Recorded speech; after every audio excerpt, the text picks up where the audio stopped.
Courtney Stodden, the teenage bride who married 51-year-old Doug Hutchison in 2011. Courtney Stodden, who has been the subject of intense and unfair media scrutiny since about 2011, has done a recent interview with Nightline to speak about their experience. Don't remember this story? Let's refresh. Who was Courtney at 16? A girl, a minor, a child. She was a small-town girl with visions of stardom.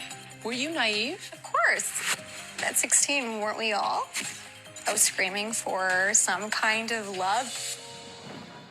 He was a Hollywood actor, perhaps best known as the sadistic prison guard in The Green Mile. No, I won't do it. You can't make me. I was a child. He had power. How did these two even meet? Well, Courtney wanted to go to LA. She wanted to be a part of Hollywood, and they found Doug Hutchison offering private acting lessons. This was when she was about 15 years old. So they start doing these lessons, and during this time, this is when he's working on her, and 6 months later visits her family's home and tells her parents that he would like to marry her. Very few people, and too few, questioned when they started getting married. How did this happen? Did she lie about her age? Was it some kind of like shifty deal or whatever? Nope, she had her parents' permissions. Courtney was a sophomore in high school when her mother, Krista, signed over consent, allowing her young daughter to wed a man 3 times her age. So she said, I can feel my daughter's love for you. I can feel it, and I can feel your love for her. It was Krista who said, you guys can get married if you want. Not only did the parents deeply approve, they actually encouraged it. And there were a lot of stories that came out later about Courtney's mom that indicated that mom had a very strange level of affection and want for snuggly time with Doug as well. They get married.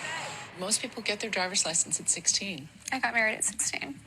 I was a kid getting ready to consummate a marriage to a man older than my father. With her parents' permission, they go to Las Vegas and get married. She is 16 and he is 51. This starts a media firestorm, and a lot of what the media is saying is so misplaced, and everyone's missing the plot so much. Doug thinks the whole thing is funny, and even when asked directly in interviews, people are saying this and kind of like, they don't like you guys. He calls himself a name, then calls her a horrible name. They laugh it off and try to continue on the interview. The newlyweds would become the butt of tabloid fodder, like on CNN's The Ridiculous. So she probably only had to miss 1 day of high school. And what was she going to miss in 11th grade anyway? Algebra? Paparazzi was on every corner looking for them because that was big money back in the day. So they saw this as a cash cow moment. What is Anderson doing here? I got a question about that. But it wasn't just him. This was a vibe. And remember I told you I was going to show you that clip of Dr. Drew with Courtney Stodden, the whole ultrasound thing? Check it.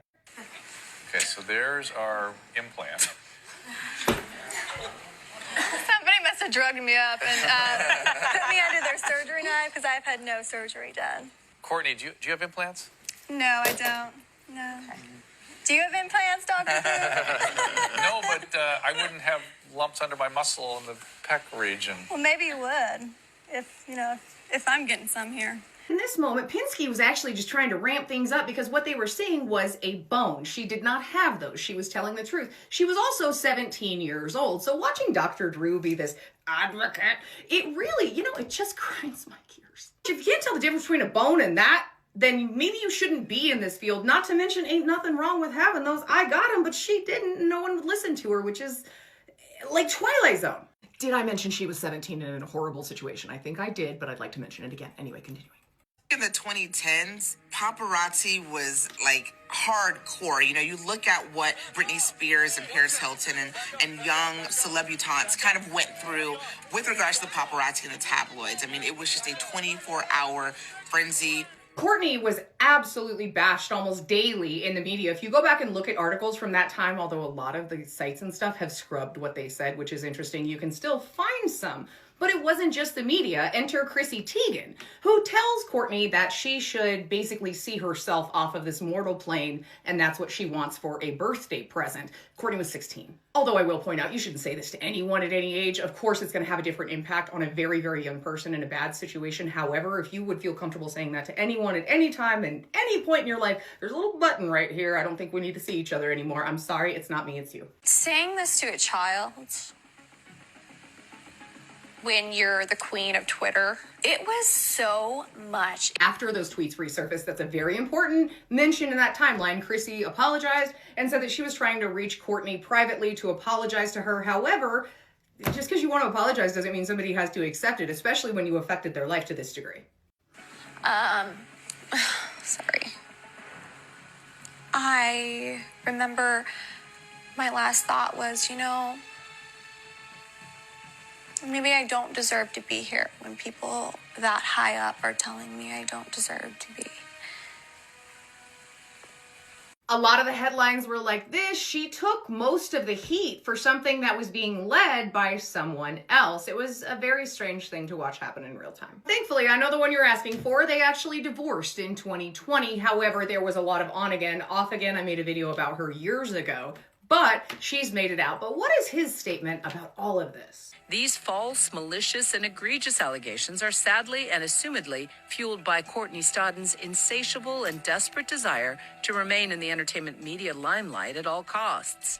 Ms. Stodden has a history of unfortunate deception and/or exaggerations to depict herself as using unsubstantiated and provocative terms incautiously, like